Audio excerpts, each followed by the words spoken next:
Thank you so much. So I request the lights to be put off on the stage. And if people in the back have no great compulsion to sit at the back, there are some seats in the front. So please do, because there are some slides and text and all that that I want to work with. So there are some seats. So Come forward, please. yeah, yeah. Don't feel compelled. You might just miss something. That's why. Or so. Of course, first I must thank Premaji and Vidya Vanam for this opportunity. Uh, what happened? So the theme that I have is sustainability and liberal arts, and I must admit I was a little foxed when she asked me to speak about it because yes, I do work with an environmental NGO, but I've never really worked or actually engaged with the idea of sustainability per se because I think everything and everybody is talking about sustainability and it's a constantly shifting kind of concept. So we have sustainable destruction, we have sustainable consumption, so we have sustainable mining. So this question of sustainability is something that I have stopped grappling with. So I don't try and argue for sustainability. At the same time, I'm also in the IIT now, and if you look at what the IIT stand for, and if you look at what liberal education and like was discussed yesterday, these seem to be two poles apart. Absolutely. So I think liberal arts or IIT is what liberal arts education does not want to be because the focus on specialization, the focus on professionalism is so intense and the pressures, and many of you are aware from what you see and read, and also many of you perhaps have been in the system. So it's a bit of a, is it really possible in that sense? So I'm kind of in a dilemma. I don't teach technology in IIT Bombay. So but I'm trying to kind of going to bring it together. Interestingly, in IIT Bombay over the last 2-3 years, there's been a bunch of faculty, and also these institutions, they are huge institutions and also not monoliths at the same time. So one does find very interesting spaces, initiatives, people. Of course, in an institution like IIT, there's also a lot of resource. So there has been an effort, I've not been part of it, to actually start a program in liberal education. So students who are recruited through JEE actually have the option of getting and doing a bachelor's in liberal education. Surprisingly or not surprisingly, it's not very popular. And there have been interesting discussions as to why that is not happening. And some colleagues are of the opinion that students who are coming to IIT in a certain route don't want to do liberal education. So we are probably getting the wrong kind of student. There might be the option. But what I'm trying to say is that there are interesting possibilities of all that kind. So, so all this kind of mess put together, I'm going to try and make some sense of it through a slightly different route, which will actually be a route of technology, very broadly defined. And I'm going to take multiple leaps of faith. So there is some madness. I hope it all comes together. There'll be hopefully the method in the madness. So I think the central question that we have to ask is of technology, actually, even where sustainability is concerned. And I'll tell you why. So the first question for me is also, what is the technology question? So if we were to ask a question of technology, about technology, for technology, what is the question we would ask? What should be the technology question? And of course, I'm really taking a very broad view on technology. There's a lot of work that is gone, and I'll refer to some of that into what technology per se is. And I think most interestingly and very importantly, and I think where liberal education and the humanities and social science can be very valuable, is how should we ask a question of technology? And when I say ask a question of technology, it is of technology itself, but also the institutions that do technology, of the people who do technology, of the spaces where technology, science, technology happens. And why I think this technology question is central to the sustainability issue, however we define or not understand it, is the Anthropocene. Now I just wanted, how many of you I'm assuming most of you have heard of the term Anthropocene. Are there people who have not heard the term Anthropocene? Okay. In a class in IIT over the last 5 years, 80% of a class of undergrads who have come to a master's program that I teach have not heard of the term the Anthropocene. And I have been surprised, but maybe my surprise is not in the right place. Maybe it is okay that people don't know. But what is very interesting about the Anthropocene is what it is saying is that if you look at the history, the geological history of the Earth, you put the volcanoes and the earthquakes and the ice ages and all that together, and all these geological forces that have an impact on the geology of the planet. Now the human species in the last 200 years or less or more is equivalent in terms of the impact it is having on the planet. So we are as powerful an entity, as a geological entity, to bring about massive, massive geological changes in this planet. And this is the precipice at which we are. It's almost a crisis of survival for the people who believe that. Now what's very interesting in we are actually not in the Anthropocene. Technically, and that is a very interesting thing about science. So the community of scientists, if I get it, it's called the stratigraphers, who are mandated with dividing the planet into geological era, have said a month ago that we do not have enough evidence to say that we are in the Anthropocene. But so there is a very interesting kind of controversy and discussion going on there, which is very interesting in science studies, because how does scientific fact come to be is a very interesting process. It is not just given, it is constructed in some senses.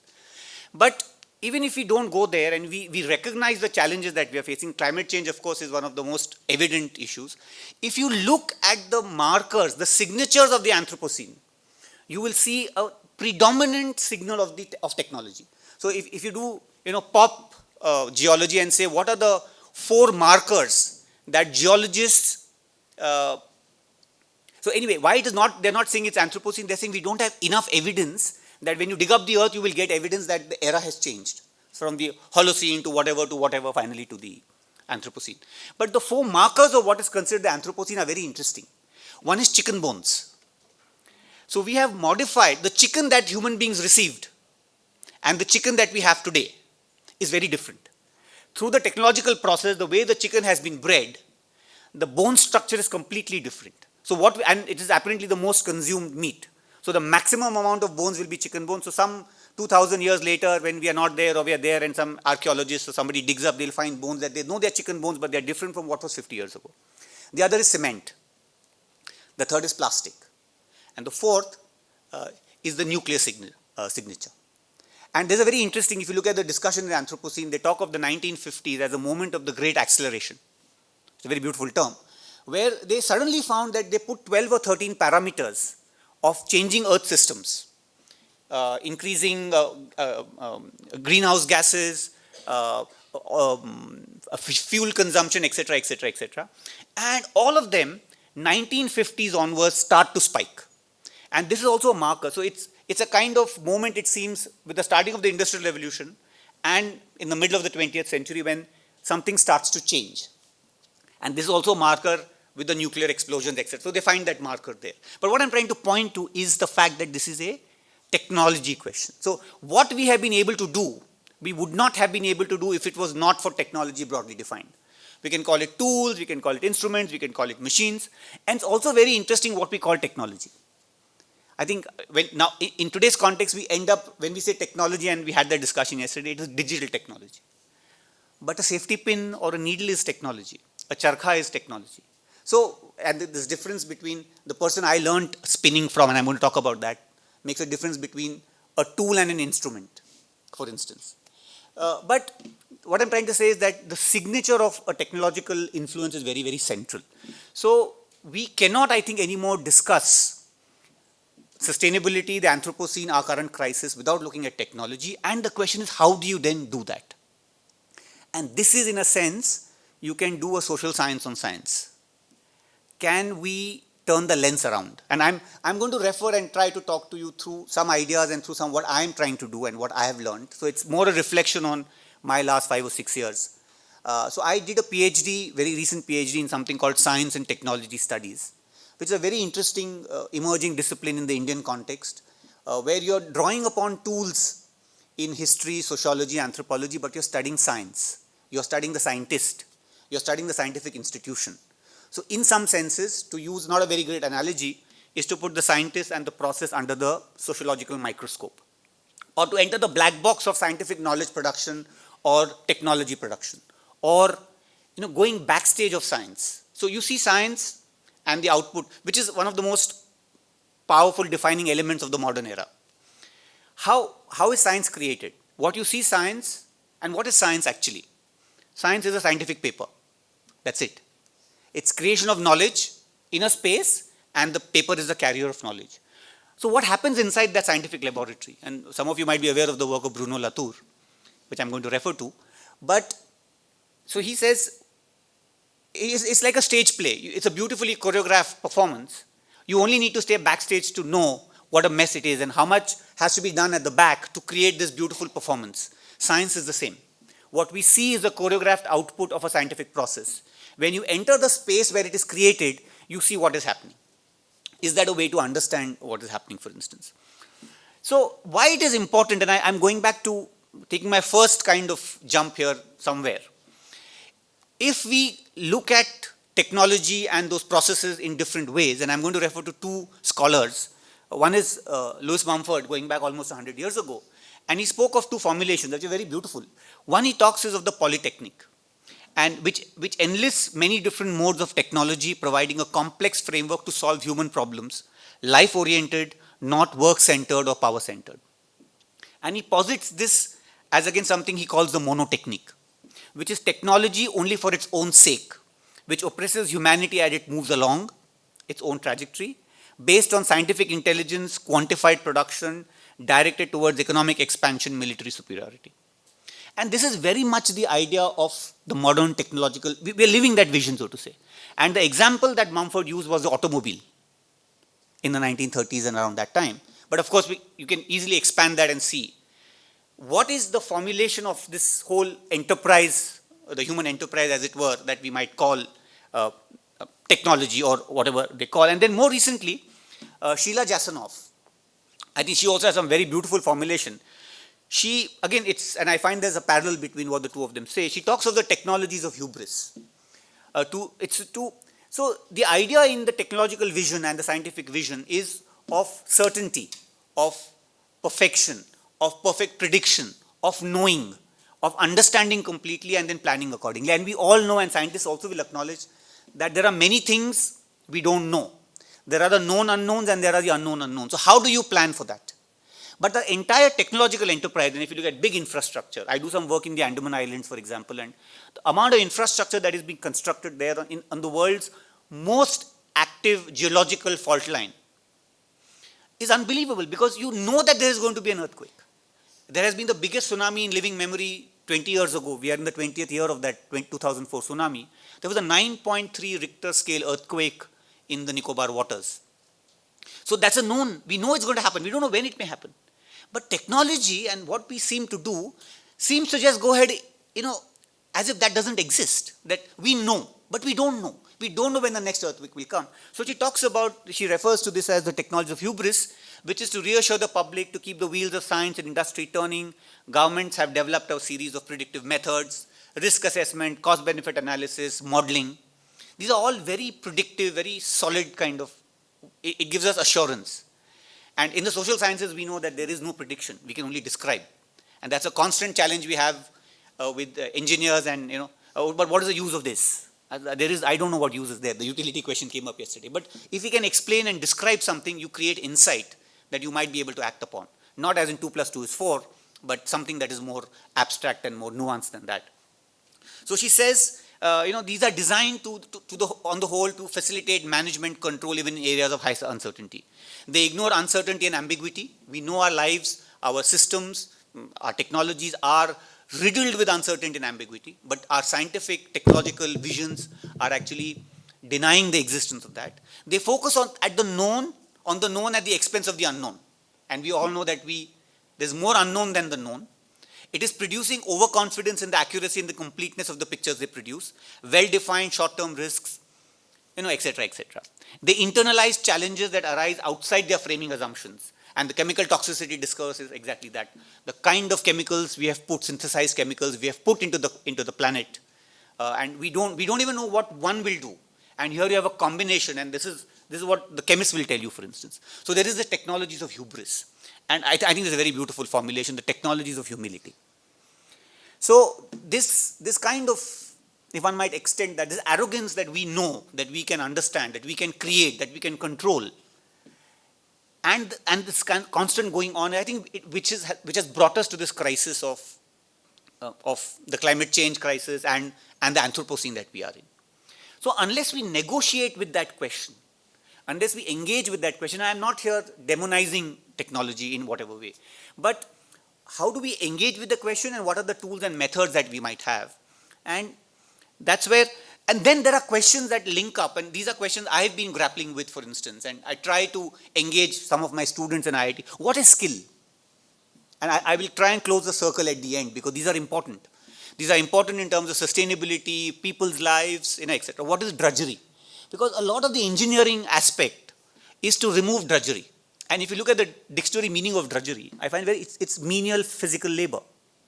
That's the definition. So when you're saying that something has to be automated, you're saying that, and for drudgery, to remove drudgery, unknowingly you're perhaps putting people in certain baskets. What is quality? How do we define what is quality? And I'm saying this because there are accepted norms. We've come to accept something. What is standards? So the first question I ask in my class to IIT Bombay students is, why is IIT such a great place? Oh, because we are ranked so much in the QS rankings. But what do those rankings mean? How have those rankings come about? What is actually being evaluated? And if you see, there are 7 parameters: foreign faculty, some publication, some money. If you change the parameters of evaluation, I say mental health of students, then they're all very worried. Then I say mental health of faculty, then there's a laughter in the class. So what I'm saying is that these are all constructed ideas, right? And there is so much, and I want to give you one example of this lectern, which I will come to. All technology is contextual. How does it become the norm? How does it become the standard? Who decides? These are very important questions to ask. One need not say that it has to be otherwise, but one needs to know how it came to be. It is not God-given, or it is not by default that it is. It has been constructed through a process in which power plays a role. Different kinds of power equations play a role. What is efficiency? What is relevant, etc. And then there are some like these, what scholars are calling God terms, infrastructure. You build infrastructure means you can't question it. Innovation. What is innovation? Why is innovation so important?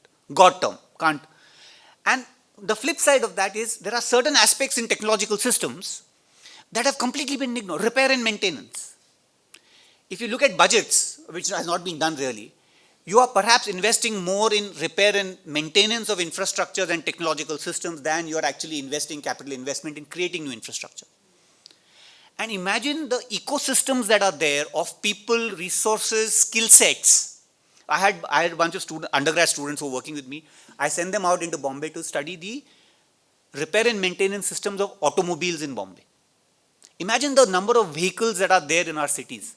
What do we know of the communities that are actually repairing and maintaining these automobiles? And there are fascinating stories to be told, including the fact that there are skills involved. I am useless as an engineering college professor. I can't, if the tire is punctured on my car, I can't replace it. I am of no use. I have to draw upon a plumber, a technician, a mechanic to come and repair stuff. So there are skill sets, there are livelihoods, there are social communities. There's so much happening there. So, and it all gets, so much caught up with this innovation kind of thing. So what I'm trying to say is that there are these spaces, and this STS, the sociology of technology, is creating spaces, frameworks to be able to do that. And one of the most well-known ones, and I'm quickly, many of you may know of this book called Laboratory Life. This is a book based on fieldwork done by Bruno Latour in the 70s in a Nobel-winning laboratory, the Salk Institute. And what Latour says in the beginning, and I'm just giving this as one example of how can we ask the technological question, how can we ask the question of technology. Since the turn of the century, and I'm reading from the preface of the book, since the turn of the century, scores of men and women have penetrated deep forests, lived in hostile climates, and weathered hostility and boredom and disease in order to gather the remnants of so-called primitive societies.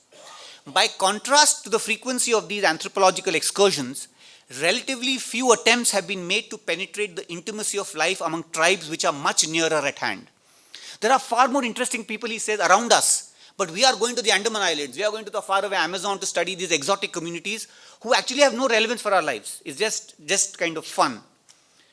This is perhaps surprising, as he says, in view of the reception and importance attached to their product in modern civilized societies. We refer, of course, to the tribes of scientists and to their production of science. So you put the scientists and that process, you use these methods of sociological inquiry, anthropological inquiry to not even to subvert, just understand what they are doing. And in some senses, the claim that society has an influence on scientific practice. So I did a PhD where I studied, for 4 years, I studied 4 nanoscience laboratories looking at the question of innovation.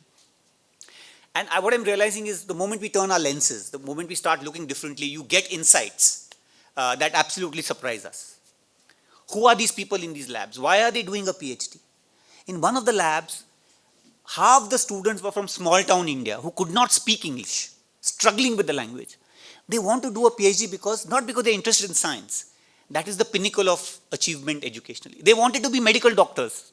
They couldn't be, so there's nothing wrong with it. But when we get the nuts and bolts, as it were, of what is this process, what happens, then we are understanding something that we have been not engaging with. And of course, you can ask some very fascinating questions. You can ask questions of class, gender, space, how our labs are organized, where are resources coming from, who's in charge.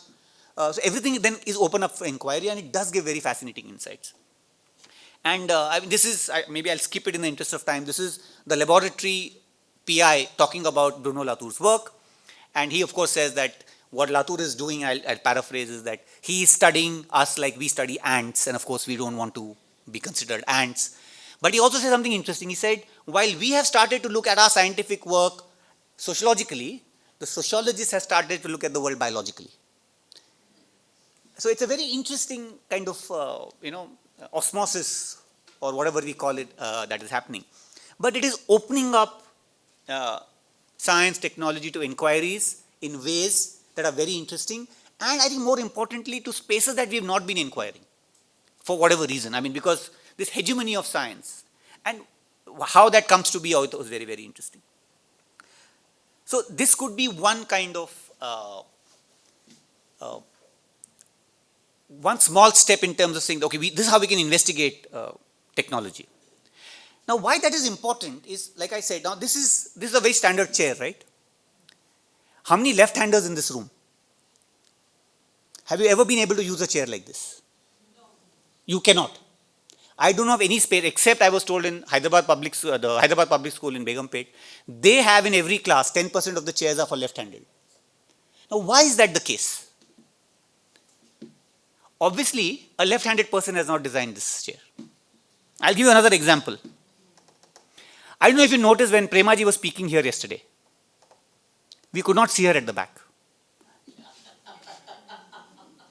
So the question of, and this is a standard, I mean, I'm very glad that this lectern is here. Who has designed this lectern? Obviously, somebody of that physical build has not. There's a context to how I'm not going to design something that is at this level, right? So what I'm trying to say is that there is nothing that is given about this whole thing. There is a context to what we develop as technology. And there will be, if there is contestation, if you can open up the discussion, then there is more space, there's a democratic space. And this STS business that I've kind of stumbled upon offers opportunities of asking these questions, which are very, very obvious. We miss the most obvious things. Now, one might say chair, left, right, but then if you go into what medicine is doing, I mean, there's a whole body of work saying that the entire treatment for heart diseases is based on the male body. Even the rat models that were used were male because they are physiologically more easy to work with. So then you get into more worrisome territory. Females have been given medical treatment that is actually not appropriate for them. Why that is the case is because your fundamental assumptions, where you began in your science, in your technology development, can be open to question, is what I'm trying to say.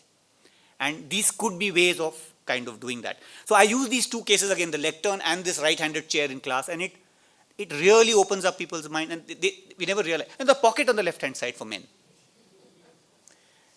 Switchboards in the house done by electricity. Yeah, so everything is that, you know. As a matter of fact, I don't know if you're aware, my wife is a textile designer, so I learned from her. The buttons on the shirt of men and women are on opposite sides.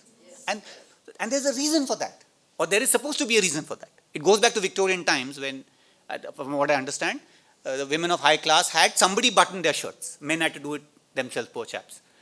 So it is still a dominance of the right-handed person, but it is a function of what we are. It's not like that has to be that way. So how many questions can be asked of, then questions can be asked of everything, for instance. So, okay, I'm going to take another absolutely crazy leap of faith. And why that is important is I want to,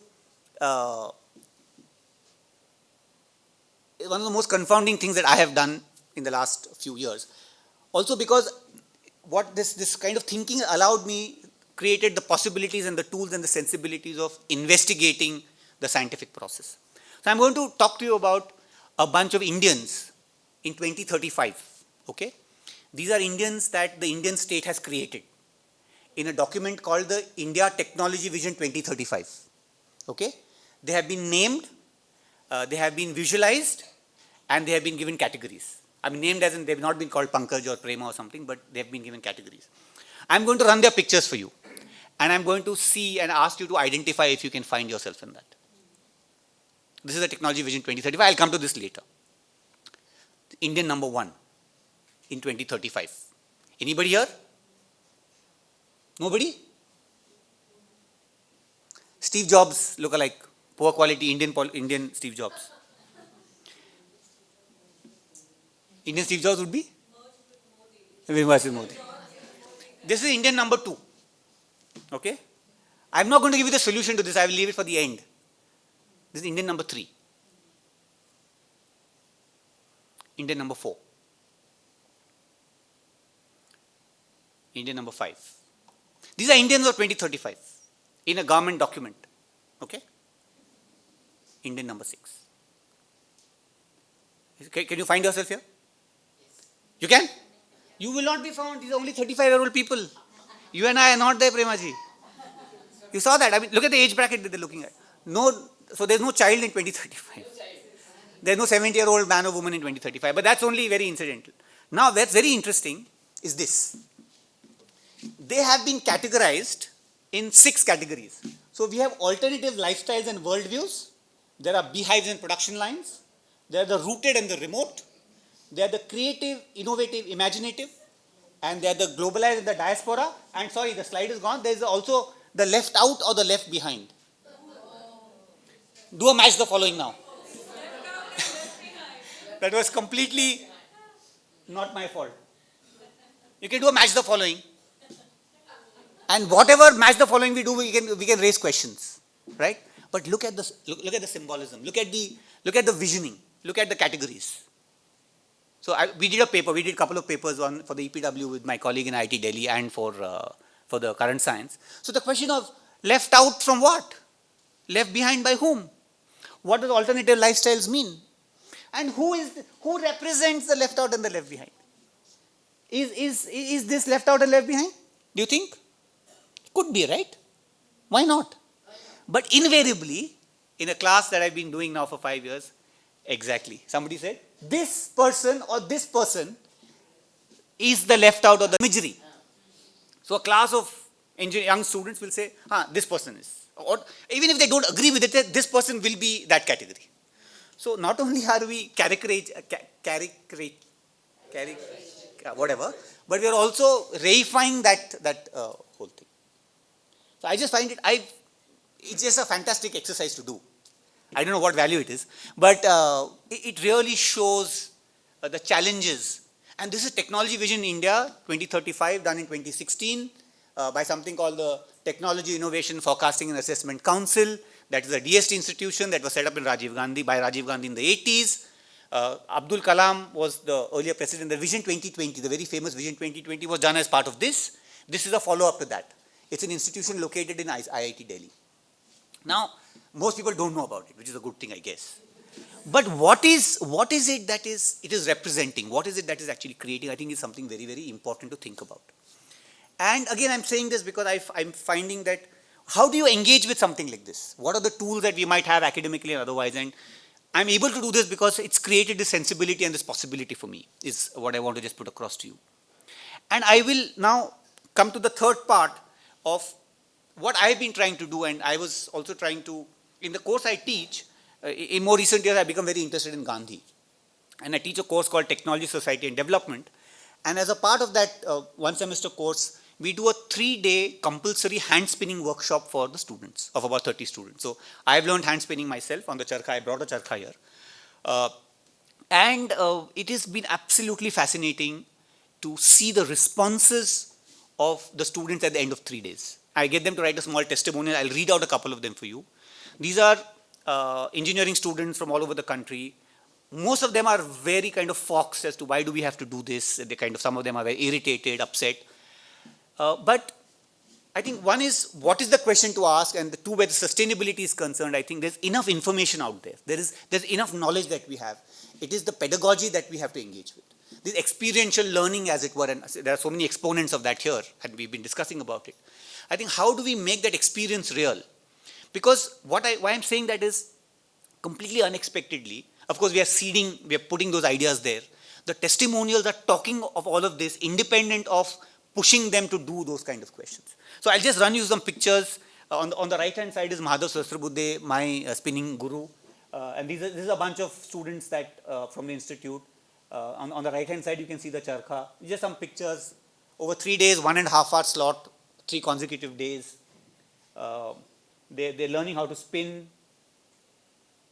Deep concentration. They get into a trance, actually. It's amazing on day 2. Sometime in the middle of day 2, you can actually see them move on to different space. Struggling. And finally, this is what we create. We create the hank.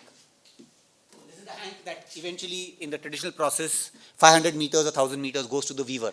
So it's also prepared in a very particular way, because the weaver can just open it and you have the entire length and you can just put it on the loom, because otherwise any yarn that breaks is a huge loss of resource. So there's huge science, technology, numbers. It's a fixed number. It's all very well organized, beautifully organized. So, and there is of course the cotton that this is the charkha, of course. Now I will wrap up by, so we do this 3 days, and then I ask them to, like I said, so I brought 3 testimonials. They are very fascinating ones. I'll seek your indulgence and I'll read 3 of them, a couple of minutes each. And they really tie up to those questions, and you will see, or what is skill, what is efficiency, etc., etc. And can we close that loop? So this is student number 1. My overall feeling while spinning. So what we do is, I'm building up, this happens in the middle of the semester. So I'm building up the idea and I'm kind of making them aware that we have to do this. We also, after this, actually, one batch, we make a trip to Sevagram. For 3 days we stay there, and so they know that. And then there's a very beautiful film. If some of you have not seen, I would certainly suggest it, on Nai Talim, which was Gandhi's education. It's Anand Niketan is the school in Sevagram that is still run on the Nai Talim principles. It was made as a NID film. It's a beautiful film, absolutely beautiful. The students are so moved. Half the class says, I want to be in a school like this. And they're doing this, the idea of Gandhi's of working and labor and all that and all that. So we are, of course, telling them, and then we have these small conversations, we don't try and be dogmatic about, is Gandhi relevant? Why is Gandhi relevant? Or what is this whole thing about small technology? So they're constantly thinking. So here is what one of them writes, is my overall feeling while spinning was that it is harder than it looks. Having only seen the charkha in pictures, it seems very easy that you just have to spin the wheel and the thread will come out. But that was not the case, as I soon realized. The most challenging part of the whole process was the coordination. You must simultaneously stretch the thread and spin the wheel. So that is the fundamental activity that the students are doing. And each one of them, in their learnings, actually takes it in another direction. The stretching and spinning means different things for different students, and that will come across. The perfect combination, which is sensed by the vibration in your fingers, takes a lot of time to get used to. The vibrations felt in your finger are so subtle that you need to pay extra attention to even realize that they are there. Unless you master this combination, you cannot go very fast. Due to this, I had to put my complete undivided attention on the activities that my hands were doing, which prompted all other thoughts to simply vanish from my mind. This was a uniquely clarifying moment. when all you think about is how fast to spin the wheel and how fast to pull the thread, that you forget your daily woes. So, very troubled young people. The amount of patience that is needed to do this and then redo this when you eventually try and go fast is enormous. And it has been quite some time since I have done anything that required so much patience. This is just 3 days, 1.5 hours each at the end of it. And when I read this, sometimes I get suspicious. So I asked my wife also, are they writing all this because they want me to hear this? And she's assured me, I don't know how, she says, no, they're telling the truth. The biggest victory or aha moment that I had was when after day 2, I was able to feel the small, tiny vibrations in my forefinger and was able to guide the speed of stretching accordingly. Post this, the error of margin came down, and it was oddly satisfying that from day 1 to day 3, I could spin from 0 to 350 meters of yarn. I struggled throughout to understand what this had to do with anything. He's talking about the workshop. Was it an attempt to boycott mills? I think now that I look back, it is rather a lesson on self-sustenance. Without we really telling them this is that, actually. We rely too much on machines for things that we don't need them for. Seeing our instructor, that is Madhavji, wearing fabric that he had spun on his own was oddly satisfying. So they're able to kind of make a large number of connections, which all teachers who go through experiential learning with students will recognize. This experience told me that and this I found very, very beautiful in this case, how small a part of society we play, in society we play. For our clothes to be made, someone cultivates cotton, someone spins it, someone weaves it, and then we buy it. So that cloth that we buy is as much ours as it is of the thousands of people involved in making it. This fundamentally made me question the whole concept of ownership. We have not discussed ownership at all in this class at all. So something, of course, very intelligent people, engaging with the world in their own ways. Do we really own anything? If we don't, do we really have a right to destroy anything? Which we never made in the first place. I think this was an interesting experience that seemed to have changed a little on how I look at the world around me. So this is another very interesting one. When I first heard about the hand spinning workshop in our initial classes on the course structure, I was honestly not very interested in participating. I viewed it as an unnecessary component included in the course. Even before it started, I thought it would not provide much value. I also questioned this openly in class. However, after actually completing the 3-day workshop that weekend, I found myself pleasantly surprised. Firstly, I found the hands-on activity quite relaxing and stress relieving. This element of stress, this element of anxiety, it is incredible. It's incredible. Every single student in some kind of way is experiencing this, certainly in our technological institutions. Sitting with the spinning wheel required focus and provided distraction from my academic concerns for a while. More importantly, though, the workshop gave me clarity on the value of including such an experience. Specifically, it revealed my own prejudices and lack of appreciation towards certain types of skilled work. This is a question I always be, what is skill? And obviously, they have certain things, or coding is skill, or this is skill, or whatever. The most striking realization was about how greatly I had underestimated and undervalued the effort and skill required in traditional handicrafts like spinning. Having been exposed predominantly to modern mass manufactured textiles, I had adopted an unconscious bias that handmade goods involve less sophisticated skills. However, going through the complex process firsthand challenged my perceptions. I now understand how intricately difficult and labor-intensive even creating yarn was before industrialization. My views on unskilled labor felt hypocritical, given I could hardly make a basic thread myself. Such a beautiful, deep reflection, and very honest. This guy, I had lots of arguments with him in class. I actually found mastering the hand-eye coordination to rhythmically draft the roving into spindle quite exciting but very challenging. I was humbled by just how much concentration and precision this activity demands, despite seeming so simple. Witnessing the dexterity, etc., this definitely led, and I'm finishing with this, led to an aha moment for me on the subjectivity inherent in labeling work as skilled or unskilled.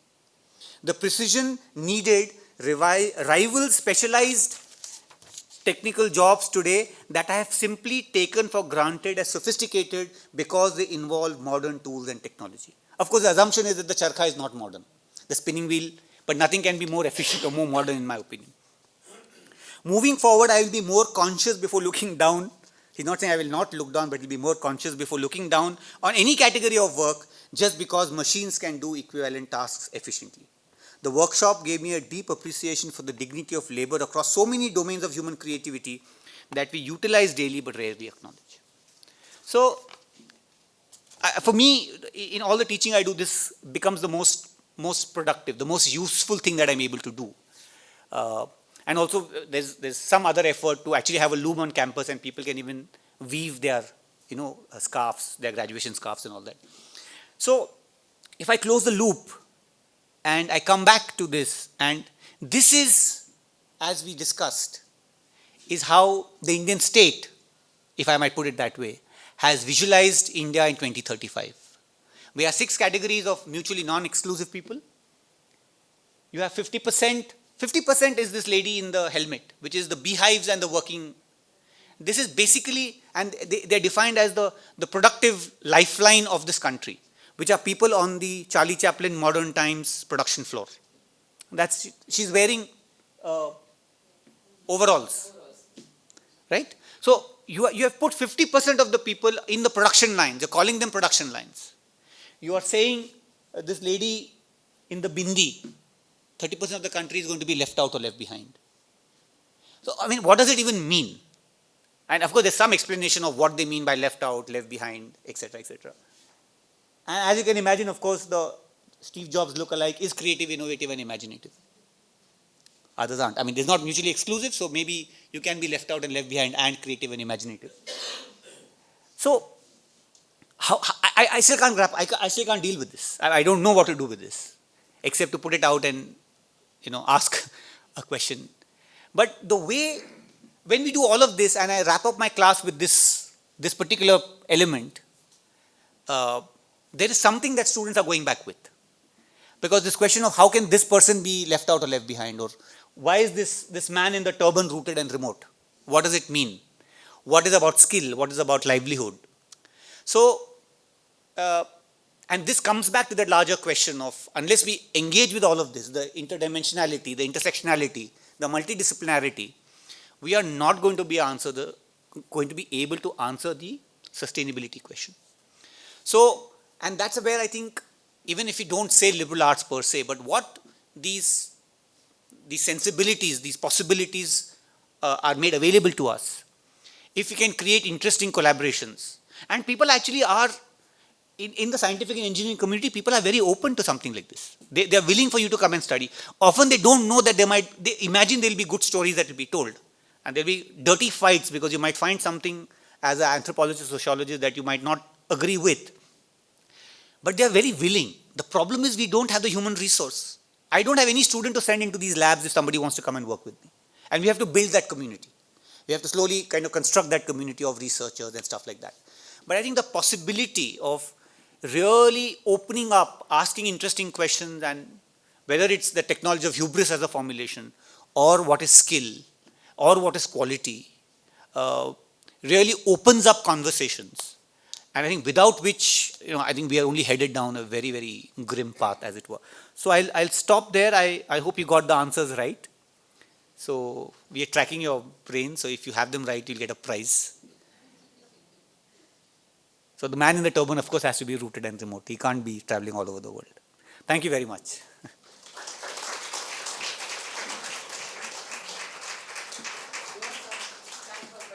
I'm very happy this time. I'd be very happy for... Sure. Responses, questions? Sorry? Yes. Yes. Yes, please. I can also do a demonstration of the charkha in lunch or something anybody is interested in. Yeah, sure. Great.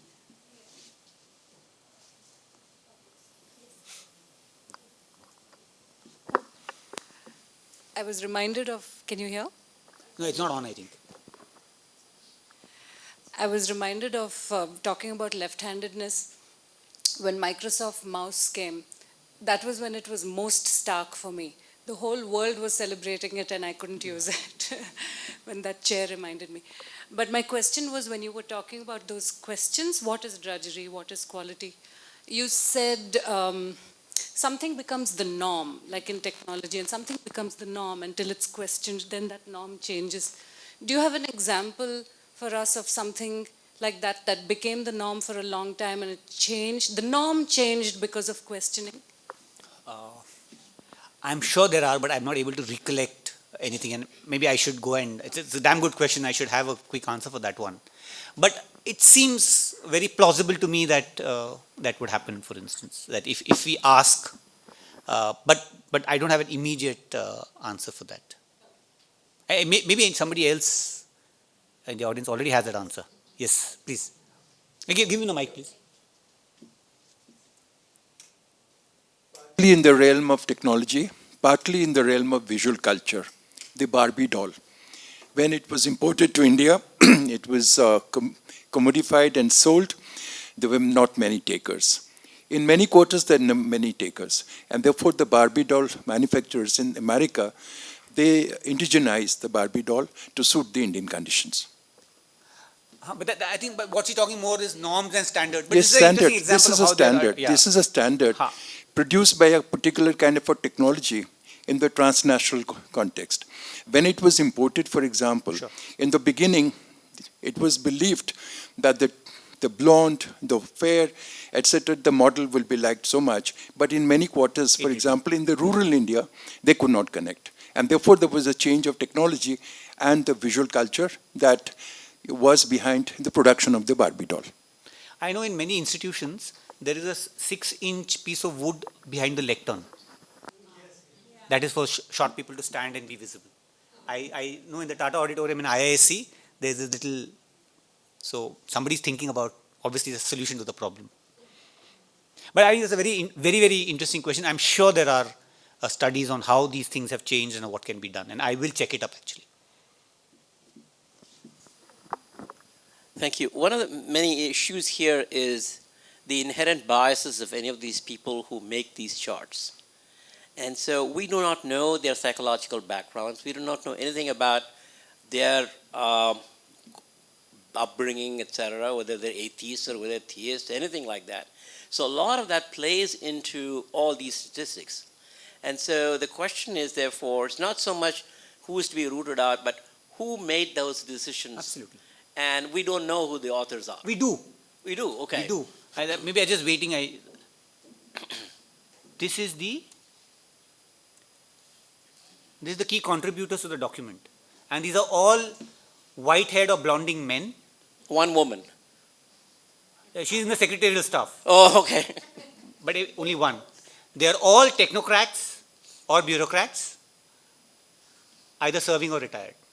So it's not surprising that you get a document like this. Right. So the question of representation, and if you deconstruct this document more, it's very interesting. So you might have, but even if I did not know who it was, this is in the document, I would be able to say something from, so it's the reverse. One, you can understand, you know who a person is, and then you say he will say or she will say this. But you might also be able to argue and see that what is being said tells us something about who is saying it. So it kind of can be very interesting, but what I would like to say more than is that we have to be aware of the fact that, and I even wouldn't say bias, because I would say value systems. Bias comes out with a bit of a negativity, but each one of us has our value systems. And as an engineer, if I'm asked to make a technological vision, I will make this. As a fisherman, if I'm going to make something, but did we ask the fisherman? Did we ask the cobbler? Did we ask the farmer? So if we don't even ask them, we will get a system or a document that will be value laden with their values. But at least one is we can't have a single vision in this country. I mean, that's the fundamental structural problem. You can't have one vision. You can have multiple visions. So it has all its problems. But what you're saying is very right. But I think more than that is if you're aware of the fact that, and then it opens up possibilities of questioning. Because there's no, the authority, where does the authority come from, I think it becomes very interesting. Here, it's very evident. They're all men. I mean, even IIT professors, and it's nothing about individuals. You're coming with a certain background, because assumption it is technology, so the IITs. So, but if you expand that canvas, of course you'll get so much more. And that's where representation and stuff like that might come in with all its challenges and limitations as well. Yes.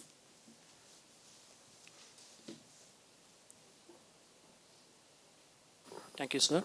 Um, I have a question about integration of different knowledge systems and whether that integration of epistemologies will solve this deep tech versus shallow tech issue. What is shallow tech? Uh, Is Charkha shallow tech? No. Is cycle shallow tech? I don't believe in that Is AI paradigm. shallow tech? So, No, I where don't is- believe in that paradigm, but I'm just putting it out for the sake of getting the answer. to put me in trouble. So, I think in the work, so whether some of the epistemologies are actually integratable. So, why is this? And the Ayurveda discussion is a very interesting one. So, what are we seeking to achieve? And so, part of the PhD work that I did was in a nanoscience laboratory that was trying to work with Ayurveda practitioners. Because some of the Ayurveda preparations, particularly in the Rasa Shastras, the bhasmas, the claim is that the operating principle is at the nanoscale. But it is prepared in a particular way. You know, the Jasta Bhasma and the Swarna Bhasmas and all that. So what these guys try to do is to use a modern method and prepare a preparation at that scale and see if it works. So this is an effort at trying to integrate in some senses. But the interesting thing is it is modern science that is evaluating and judging Ayurveda or the traditional practice. And I'm saying here, I don't have a value judgment on either of them. We take each conveniently depending on what helps us. What I found very interesting is the head of the lab who invited me to study. I was asking him about this Ayurveda doctor. And I thought it was a very interesting research question to be done. He said, Pankaj, don't ask me about that. He said, what he says, I don't understand. And what I am saying, he's never able to understand. I said, but he's working in your lab, na? And they did something. I mean, there's an interesting part of my thesis is that whole process of, so they did this and they did that iteration and he prepared his Bhasma in that particular way, then they tested that on mice and then they prepared that, zinc oxide and then they test something, how they did. But, so what might be the outcome of that, I don't know. But by itself, it is so fascinating. And as storytelling, if I can extricate myself from the difficult question, it was just great fun to understand that. But I think this integration business, I think is also, can it be integrated? Should it be integrated? What should be integrated? Why do we want to integrate? It's very interesting historical accounts of Ayurveda practitioners and the interface of the West and the East, even in the independence struggle. If you look at the works of Dhruv Raina and all that, talking of very interesting Tamil scholars in 1920s, I remember I quote that of how he was an Ayurveda practitioner, but he believed modern medicine had to be used, he wanted to use microscopes in the 1920s. But saying that the essence of Ayurveda cannot be matched to the essence because of the reductive nature of modern biomedicine and the very integrated nature of, so it cannot perhaps be. But there might be other knowledge systems that could be integrated, but also the other question of how do we value other knowledge systems and how do we, and the challenge of working with multiple knowledge systems. I think the very interesting possibility in this landscape that we live in is the existence of these multiple knowledge systems. I don't think, with my limited understanding, that there's any other landscape in the world which has such diversity of people, landscapes, and that's why knowledge systems. There are 4 or 5 medical systems each one of us is using. In my family, allopathy, homeopathy, and Ayurveda is standard. I'm sure there are others for others also. So we have that, it's a very complex problem. But we have it, only we can have the answer. We can't look elsewhere. I don't know if you have an answer, but it's so unique to the space that we inhabit. It's a great possibility. Thank you, sir. Good morning, sir. One last question. Yeah. One last question? Yeah. Okay. This is again, would like to know about that flowchart that you have depicted for the Vision 2035. Just I would like to know what kind of theory you have applied to arrive to that kind of diagram. Which diagram? That Vision 2035 you have. Amma, it's not my diagram. Yeah, that's okay. Okay. You referred some engineering. The Government of India diagram. Please ask Government of India. Okay, fine. These are the people. You can find out them. They're all prominent individuals. Take down their names, write email to them. Okay. Please tell me what they tell you. Okay. These are the people who oversaw that document.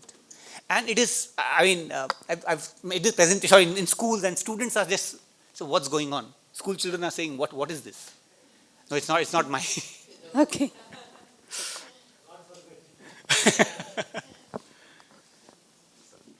All right. Thank you so much.